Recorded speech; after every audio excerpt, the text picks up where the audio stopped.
Hello મિત્રો, આજે આપણે ધોરણ 5 સ્વાધ્યાય પોથી ભાગ 2 વિષય ગણિત એકમ 2 આકાર અને ખૂણાનું સંપૂર્ણ સોલ્યુશન જોવાના છીએ।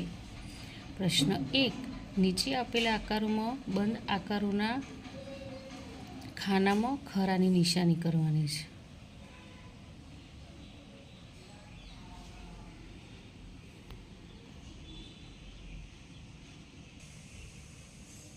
હવે પ્રશ્ન 2, નીચેની આકૃતિમાંથી જે આકૃતિમાં બધા ખૂણા સરખા હોય તે આકૃતિઓમાં મનપસંદ રંગ પૂરવાના છે। તો અહીં બાળકોએ જે કલર ગમતો હોય તેમાં રંગ પૂરવાના છે, પણ મેં ખરાની નિશાની કરેલી છે એટલે એમાં રંગ પૂરવાના છે। હવે પ્રશ્ન 3, નીચેની આકૃતિમાં ખૂણાઓની સંખ્યા લખવાની છે। તો અહીં મેં ખૂણાની સંખ્યા લખેલી જ છે।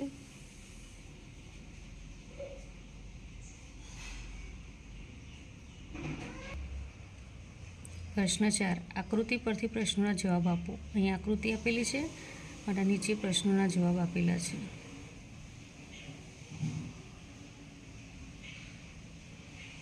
હવે પ્રશ્ન 5, ચિત્રોમાં આપેલા ખૂણા જોઈને કોષ્ટક પૂર્ણ કરવાનું છે। આ ચિત્ર આપેલું છે અને એમાં કેટલા ખૂણા છે?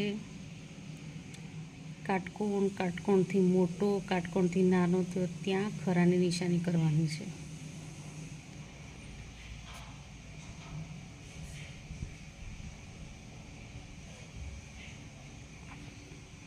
હવે પ્રશ્ન 6, તમારા નામના અંગ્રેજી શબ્દોમાં છુપાયેલા ખૂણાની સંખ્યા જણાવો અને કોષ્ટકમાં પૂર્ણ કરો।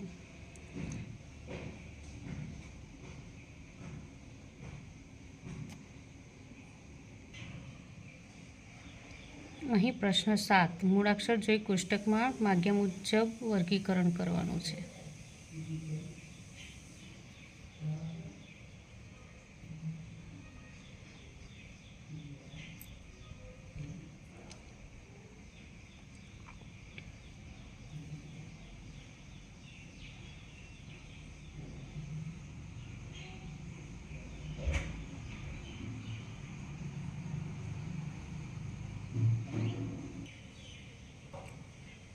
આગળ પ્રશ્ન 8, નીચેની આકૃતિઓ પરથી ખૂણાઓના પ્રકાર અને સમય લખો।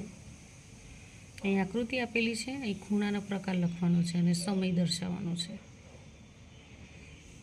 હવે પ્રશ્ન 9, નીચેની આકૃતિઓમાં આપેલા સમય મુજબ કાંટાઓ દોરો અને ખૂણાનો પ્રકાર લખવાનો। અહીં આકૃતિ આપેલી છે અને સમય દર્શાવવાનો છે અને કયો ખૂણો છે તે લખવાનું છે। હવે પ્રશ્ન 10, નીચેની આકૃતિઓમાં કોઈ પણ સમય બતાવી બનતા ખૂણાનો પ્રકાર લખવાનો। અહીં આકૃતિઓમાં જ આપેલી છે, આપણે કોઈ પણ સમય દર્શાવવાનો છે અને ખૂણાના પ્રકાર લખવાના છે। અહીં પ્રશ્ન 11, આકૃતિના આધારે પ્રશ્નોના જવાબ આપવાના। તો અહીં આકૃતિ આપેલી છે અને અહીં 4 પ્રશ્નો આપ્યા છે, તેના આકૃતિ પરથી પ્રશ્નોના જવાબ લખ્યા છે। હવે પ્રશ્ન 12, નીચે આપેલા ખૂણા કોણ માપકની મદદથી માપીને લખો।